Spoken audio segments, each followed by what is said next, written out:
Okay, let's discuss the future direction for client education. Okay, so ngayon, healthcare is continuously evolving. So we know that already. And at the same time, health education evolves with it. So dati, ang health education nag-occur lang kapag si patient na ka-admit na sa hospital. Okay, ngayon, usually mabilis na ma-discharge yung mga patient. So with that, given that, okay, yung continuity ng care nila, okay, tutuloy na natin sa bahay. Okay? Dahil dyan, tayo as nurses, hindi na lang tayo basta caregivers. Okay? So we are now educators, even technology facilitators na rin tayo. And again, advocate tayo as always. And wellness promoters tayo. Okay? Ngayon, modern patient education now focus on helping your patient to become independent. Okay? Prevent ng disease complication, mag-encourage ng healthy lifestyle, using ng technology in terms of improving the learning and supporting yung long-term disease management. Okay? Dahil nga, rapid changes na yung healthcare delivery ngayon. Okay? So, as what is written on this slide, okay, increase yung patient's responsibility for self-care kasi nga madali na silang ma-discharge. Growing use ng technology in terms of education, so we'll learn that in a while. Nagkakaroon na ng shift from treatment to prevention and wellness. Okay? Mas patient-centered na and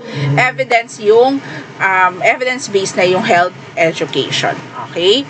Now, what are the factors increasing the need for patient education? Okay? So, first, okay, would be yung global population natin ngayon is aging na. So, meaning, older adults often have multiple chronic illnesses. Okay? May mga comorbidities na sila. Dahil dyan, long-term na yung self-management nila. Okay? Kaya nagkakaroon ng increase sa education. Second, patients are discharged earlier from hospital as what we've mentioned earlier. So now, tayo nurses, nagiging limited na yung time to teach natin yung mga important skills before discharge. Third is yung treatment and medication are more advanced and complicated. So patients now need clear instructions for safely continuity ng care sa bahay nila. Okay? Additionally, okay, is what? Tumataas na din, okay, yung healthcare costs. Mas nagiging complex yung treatment natin, okay? So, patients now search for health information online, okay? At dahil nagkakaroon na nga ng increase ng awareness, na-expose din sila sa misinformation. So, tayo, dapat kailangan natin i-guide yung mga patient natin towards evidence-based na information, okay? Now, we need also to note that healthcare system now is shifting away from focusing only on curing the disease. Dati kasi yun yung traditional approach.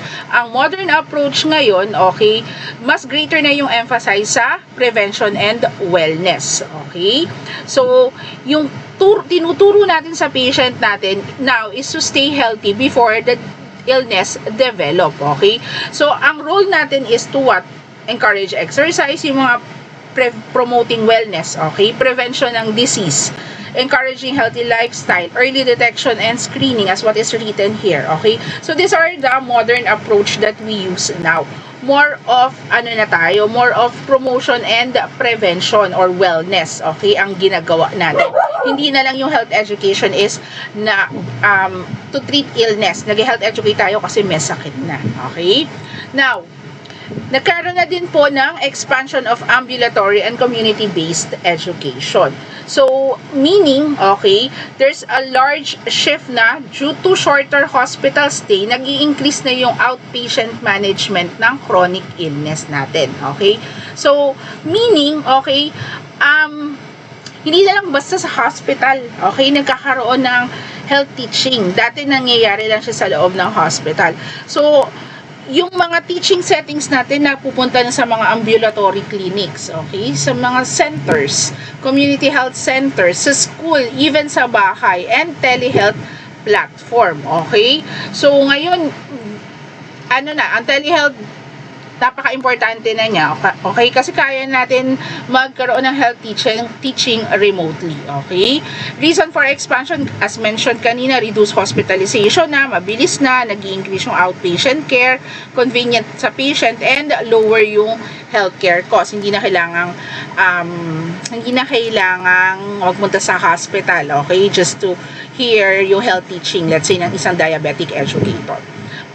Next would be the patient-centered education and shared decision making. Okay, so patient education now is more patient-centered than ever. So as mentioned earlier, patients no longer are passive recipient ng care. Hindi na lang sila passive.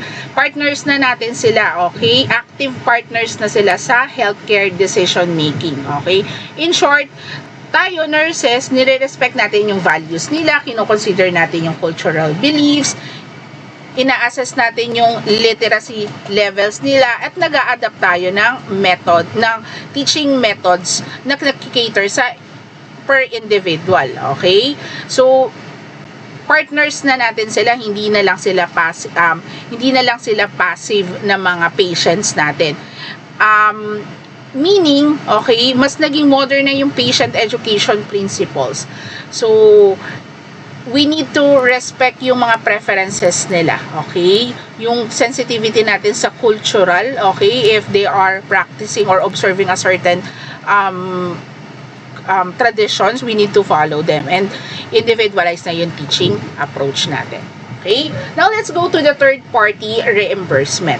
So, when you say a third-party reimbursement, it is a payment system commonly used in healthcare where an insurance company pays all or part of the patient's medical expenses. Okay? So, instead na nire-require yung pasyente to pay the entire amount immediately after receiving the care, si healthcare provider magsisend siya ng bill sa insurance company.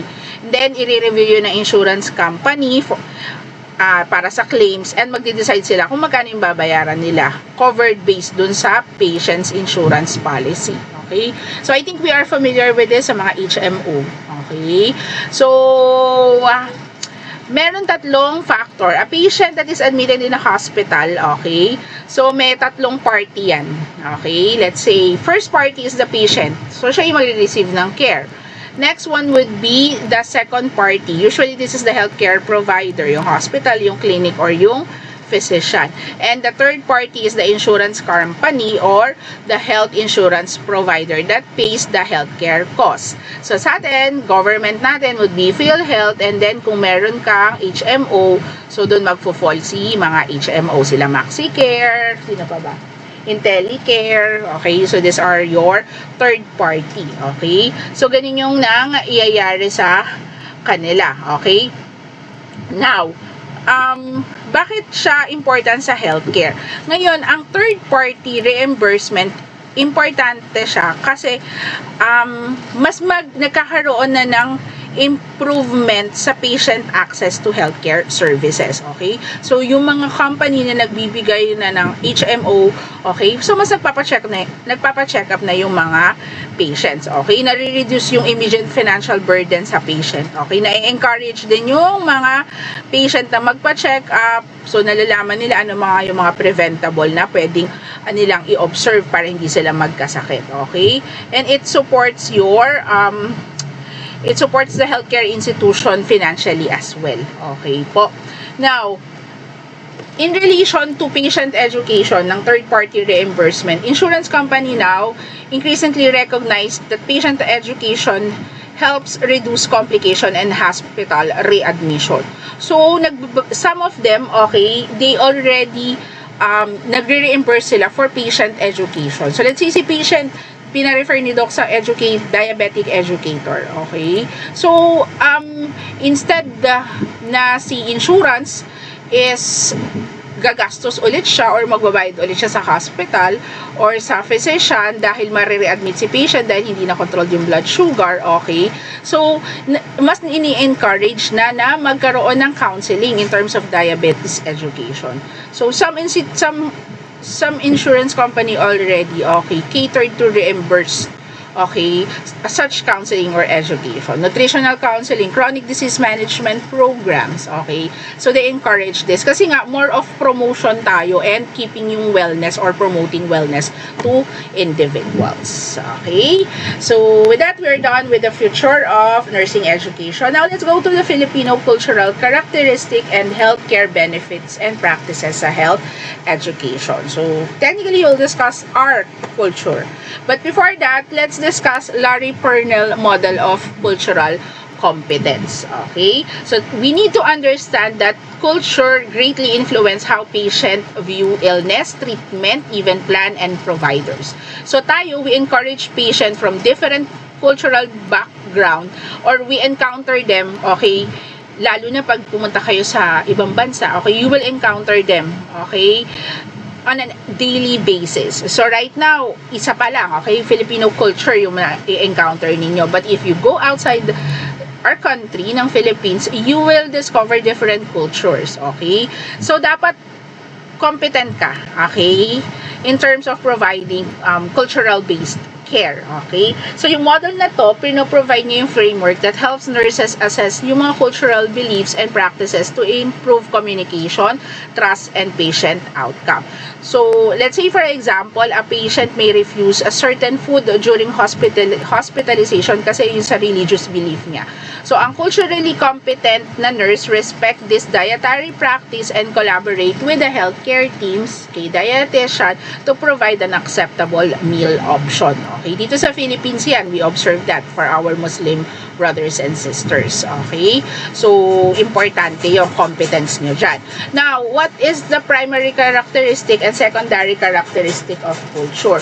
So yung primary, these are strongly influenced cultural identity.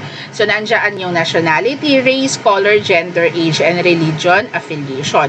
Kapag secondary, this further shape the cultural behavior, socio-economic, physical characteristic, educational, occupational status, and place of residence, either urban or rural. Now, you need to take note, okay, na sabi ni sa Purnell model, identifies factors that shape a person's cultural identity.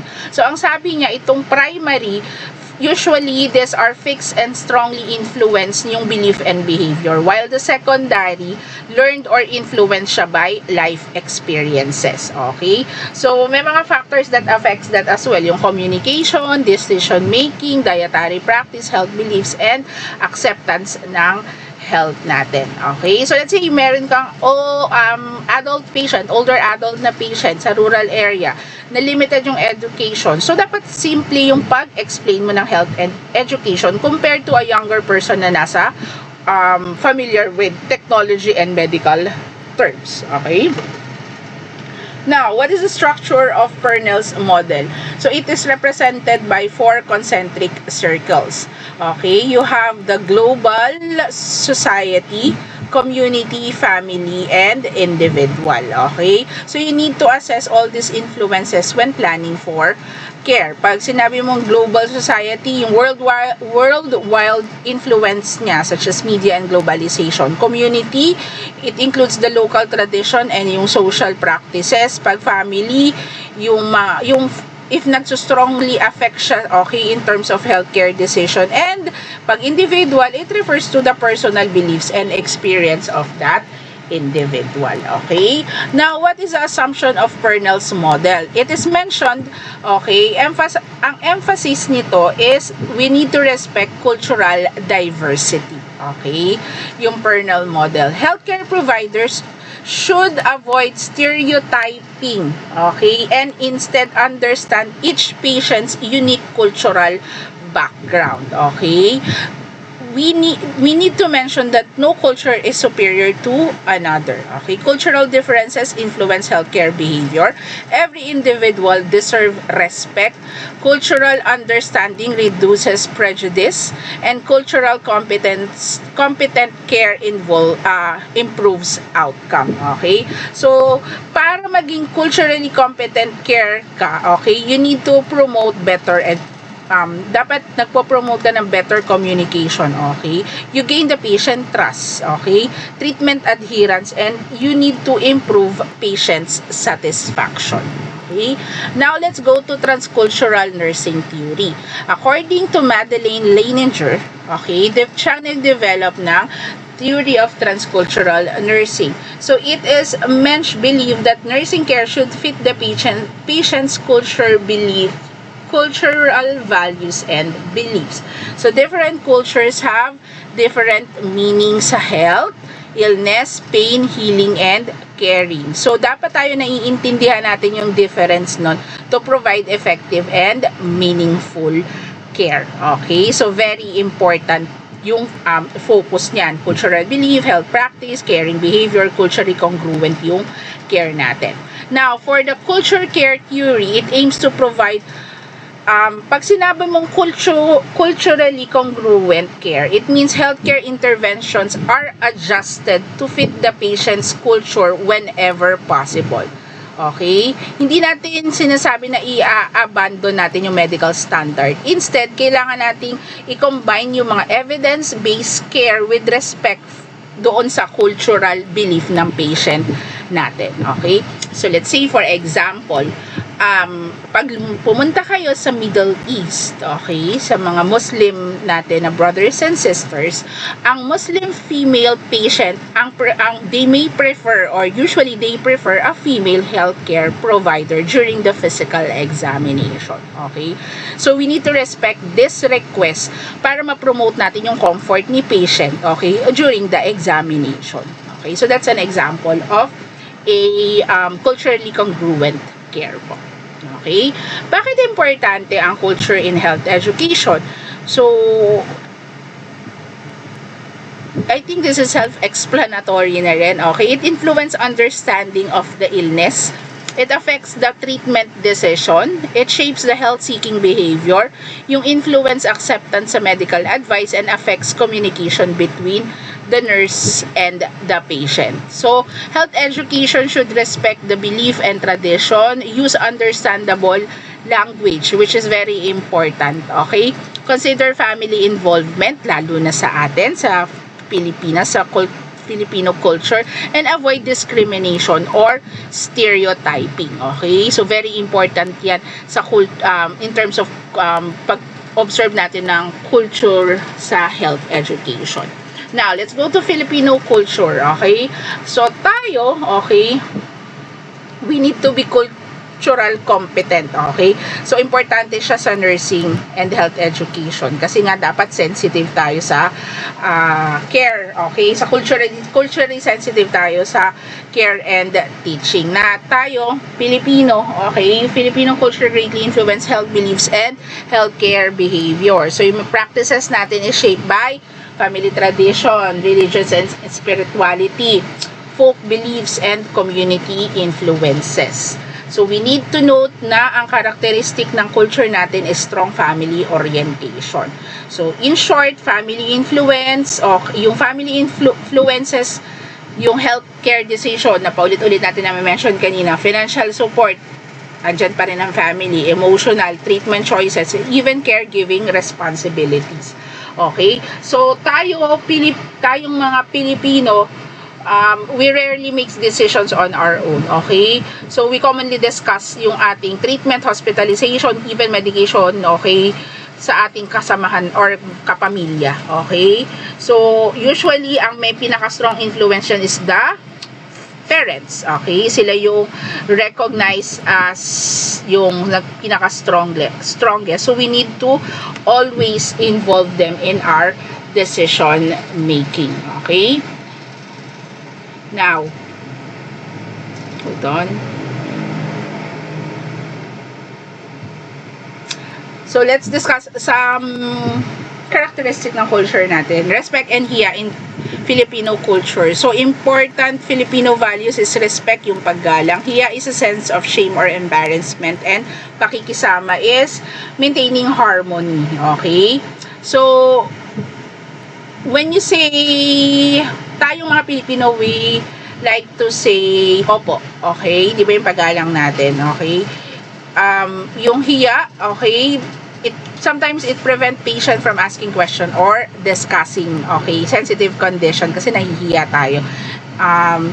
And pakikisama is maintaining harmony. But we need, as nurses, we need to encourage open communication, okay? In respectful and non-judgmental way, okay? So, ano nagiging effect niya sa healthcare, okay? In terms of this, hindi natin inaano yung cultural characteristic natin in terms of respect, hiya, and pakikisama. Okay? But sometimes, may affect siya sa healthcare. Patients may avoid questioning healthcare providers. Okay? Sometimes, hindi nila sasabihin yung symptoms na nararamdaman nila. Okay? They may agree even na confused sila kasi nahihiya nga sila. Or fear of embarrassment may affect communication. So again, we need to encourage them that it is okay to ask questions. Okay? If you don't understand, we can repeat it. So important na role natin yon, okay, sa ating patients na maging advocate tayo. Next is religious and spiritual belief. So, ang religion strongly influence Filipino health beliefs. So, common beliefs, okay, yung illness may be viewed as God's will or a test of faith or a spiritual challenge, okay.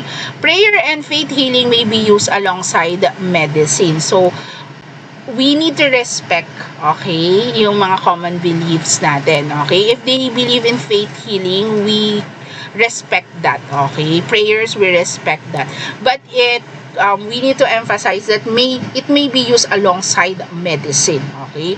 So yung spiritual practices may include prayers, novena, anointing of the sick and religious objects, okay.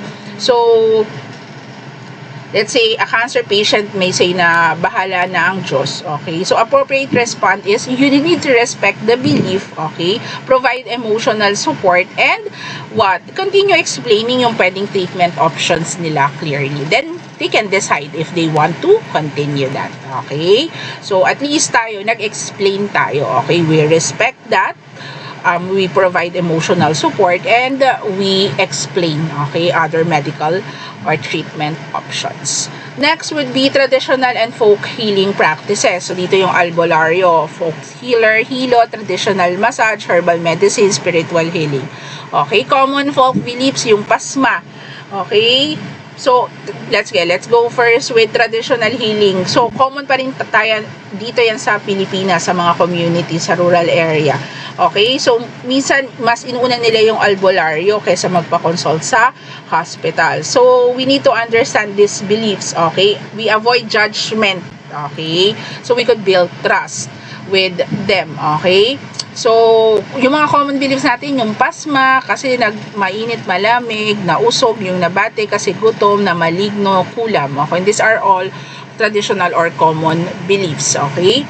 Ano pa yung mga common Filipinos health-seeking behavior? Delaying consultation until symptoms worsen, okay? So we need to educate them that if you have any symptoms, kaya when you do health education, promotion, if meron kong nararamdaman, kung merong pain, usually that's your body telling that there is something, okay? That's need to be checked. Hindi naman lahat ng masakit, cancer ka agad, okay? Self-medication, that is another health-seeking behavior na kailangan natin bigyan ng emphasis, na hindi pag may lagnat, antibiotic, amoxicillin, okay? Use of herbal remedies, okay? So this is another thing, okay? Common health seeking behavior. Seeking advice from family or community, that's kasi nga culturally centered, family centered tayo, and combining traditional and medical treatment, okay? So ano yung role natin? So before I go with the role, ano yung factors affecting health-seeking behavior? Sometimes financial limitation, okay? Kaya self-medicate, walang pan-check-up, okay? Accessibility sa healthcare, napakalayo, cultural beliefs, and fear or embarrassment. So ano yung nursing role natin? We need to provide non-judgmental counseling, educate yung importance ng early detection, and connect the patient to the community resources. This is one of the things na sana pag nag-community kayo, you need to emphasize na pwedeng pumunta sa mga sa barangay center, healthcare center, meron naman doktor, okay? They don't, hindi kailangan na or may access sa healthcare, okay, na pwede nilang puntahan. Very important yun, that you need to connect your patients with the community resources, okay. Now, communication in healthcare education. So again, these are self-explanatory. We've discussed some already. So effective strategies for nurses, simple language, avoid medical jargons, encourage questions, visual aids, family members to be included, teach back method, okay? And respect sa cultural beliefs, okay? So again, culturally competent nursing care includes respecting their belief, avoid stereotyping, okay? Individualize yung teaching, active listening, cultural sensitivity, and evidence-based. If you practice that, okay, yung goal mo to gain the patient's trust, mag-increase yung adherence sa treatment, mas ma-enhance yung patient outcome, at ma-promote yung patient-centered care. Okay, there's no way para hindi mo makuha, okay, yung goal mo na yan. Okay, so with that, we are done with 2 topics. Okay, yung ating cultural and the future. Okay, so with that, thank you for listening.